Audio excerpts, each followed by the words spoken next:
তোমার প্রতি অনুভূতি গল্পের তৃতীয় পার্ট। হাসপাতালের গেটে এসে দেখি একটা প্রাইভেট কার দাঁড়িয়ে আছে। গাড়িতে করে একটা বড় বাড়িতে নিয়ে যাওয়া হলো। বাড়ি দেখে আমি তো প্রায় অবাক। এই বাড়িটা কি আন্টির? তাহলে তো আন্টিরা অনেক বড় লোক, আর ওরা আমাকে নিজের বাড়িতে নিয়ে আসলো শুধুমাত্র মানুষের প্রতি ভালোবাসা আছেই বলে সম্ভব। আমি হাঁ করে তাকিয়ে বললাম, আন্টি, এই বাড়ি কি আপনাদের? আন্টি বললেন, এটাই আমাদের বাড়ি, চলো ভিতরে। আমাকে নিয়ে একটা রুমে শুইয়ে দিল। আন্টি বললেন, আচ্ছা বাবা, তুমি এখন রেস্ট নাও, আমরা পরে তোমার সম্পর্কে জানবো না হয়। আমি বললাম, জি আন্টি। আন্টিও তার মেয়ের রুম থেকে চলে গেল। রুমটা অনেক সুন্দর, ওরা মানুষ যেমন ভালো মনের, রুচিও সুন্দর। খুব ক্লান্ত লাগছে, শুয়ে শুয়ে ভাবছি, আজ যদি ওনারা আমাকে না নিয়ে আসতো আমি কোথায় রাখতাম। পা ভাঙা নিয়ে রাস্তায় ভিক্ষা করা ছাড়া কোনো উপায় ছিল না। জানি না বাড়ির কি অবস্থা। আম্মু কি আমার কথা ভাবছে? আম্মু কি বলছে?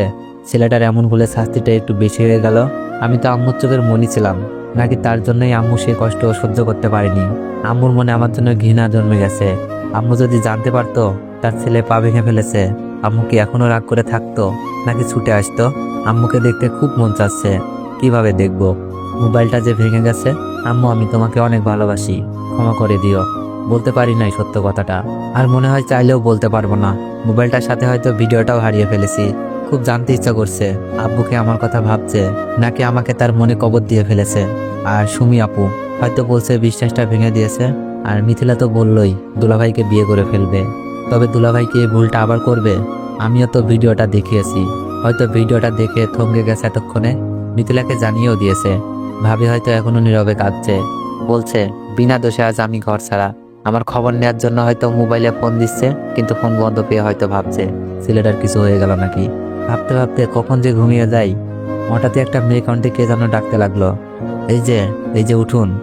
আমি চোখ বন্ধ রেখেই বললাম, কে? আমি রিমি। চোখ মেলেই দেখি আন্টির মেয়ে। আমি বললাম, ও আপনি? আপনার নাম রিমি? রিমি বলল, ইয়া জাহান রিমি। আপনার নামটা তো জানা হলো না, আপনার নাম কি? উঠে বসে বললাম, আমার নাম আশরাফুল ইসলাম। রিমি বলল, সুন্দর নাম, আম্মু আপনার জন্য খাবার পাঠিয়েছে, খেয়ে নিন। আমি বললাম, আপনার নামটাও সুন্দর। রিমি বলল, ঠিক আছে, খেয়ে নিন, আমি আপনার জন্য মেডিসিনগুলো নিয়ে আসতেছি। আমি বললাম, আচ্ছা। আমি বিছানা থেকে নামতে যাব। রিমি বলল, এই এই কি করছেন? আপনাকে এক সপ্তাহ হাঁটাহাঁটি করতে মানা করছে, কি লাগবে আমাকে বলুন। আস্তে করে বললাম, ওয়াশরুমে যাব। রিমি বলল, ধরুন, আমি নিয়ে যাচ্ছি। রিমি আমার হাত ধরে ওয়াশরুম পর্যন্ত নিয়ে আসলো। আমি ফ্রেশ হয়ে বের হয়ে দেখি রিমি দরজার সামনে দাঁড়িয়ে। রিমি বলল, ধরে আসুন। মেয়েটাকে যত দেখছি ততই অবাক হচ্ছি। শহরের মেয়ে আর এত ধনী ঘরের মেয়ে হয়েও মনে কোনো হিংসা নেই। বিছানায় বসে বললাম, আমার জন্য আপনাদের অনেক কষ্ট হচ্ছে। আমি আপনাদের এই ঋণ কখনোই শোধ করতে পারবো না। চোখের কোণে পানি আটকে গেল। রিমি বলল, ঋণের কথা বলে লজ্জা দিবেন না প্লিজ। আপনি আমার ভাইকে বাঁচিয়েছেন, আমরা আপনার ঋণ শোধ করতে পারবো না। আন্টি তার ছেলেকে নিয়ে এসে বলল, এটা তুমি কি বলছো বাবা? আমরা তো শুধুই আমাদের কর্তব্য পালন করছি। আমি বললাম, আসলে আন্টি, এই শহরে আমার কেউ ছিল না। বাসা থেকে বের করে দেওয়ার পর কোথায় যাব, এটাই ছিল আমার বড় চিন্তা। তার উপর যখন পা ভেঙে গেল, তখন তো রাস্তায় বসে ভিক্ষা করা ছাড়া কিছুই করার ছিল না। আপনারা আমাকে থাকার জন্য জায়গা দিলেন, আমার সেবা করছেন। বলতে বলতে চোখ বেয়ে পানি পড়ছিল। আন্টি আমার চোখের পানি মুছে দিয়ে বলল, কেঁদো না বাবা, জানি না তোমার সাথে কি হয়েছে। এখন খাবারটা খেয়ে মেডিসিন খেয়ে নাও, পরে শুনবো তোমাকে দেওয়া অপবাদের কথা। খাবারটা খেয়ে নিলাম। রিমি আমাকে মেডিসিন দেখিয়ে দিল। মেডিসিন খেয়ে নিলাম। পেটে অনেক ক্ষুধা ছিল। আন্টি চলে গেছে। রিমিকে বললাম, আচ্ছা একটা কথা বলবো। রিমি বলল, বলেন। আপনাদের বাসায় কে কে থাকে? আমি আসলে রিমির আব্বুর কথা জানতে চাচ্ছিলাম। রিমি বলল, আব্বু, আম্মু, আমি আর আমার ভাই, আর বিভিন্ন কাজের হেল্প করার জন্য কয়েকটা কাজের লোক। আমি বললাম, ও আচ্ছা, আপনার আব্বুকে দেখলাম না তো। রিমি বলল, আব্বু ব্যবসার কাজে বাইরে গেছে, আসতে 10-12 দিন লাগবে। আমি বললাম, আপনার আব্বু যদি দেখে আমাকে বাসায় তুলেছেন, রাগ করবেন না? রিমি বলল, না, কারণ আব্বু যখন শুনেছে আমার ভাইকে বাঁচাতে গিয়ে আপনার পা ভেঙে গেছে, আব্বু বলেছে আপনাকে বাঁচাতে যা করতে হবে তাই করার জন্য। রিমির কথা শুনে মনে হলো এই পরিবারের সবাই এক একটা রত্ন। রিমি বলল, আচ্ছা আপনি ঘুমান, পরে কথা হবে। আমি বললাম, আচ্ছা ঠিক আছে। তারপর ঘুমানোর চেষ্টা করলাম।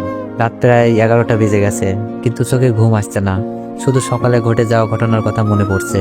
মিথিলা কি করে পারলো এমনটা করতে? মিথিলা তো আমাকে বেস্ট ফ্রেন্ড বলতো। অনেক রাত হয়ে যায়, ঘুম হয় না। কখন ঘুমিয়ে যায় জানি না। সকালে ঘুম থেকে উঠি রিমির ডাকে, এই যে উঠেন, 10টা বেজে গেছে, নাস্তা খেয়ে মেডিসিন খেতে হবে। মনে হচ্ছে ওরা আমার সুস্থতার জন্য সর্বোচ্চ সেবা দিচ্ছে।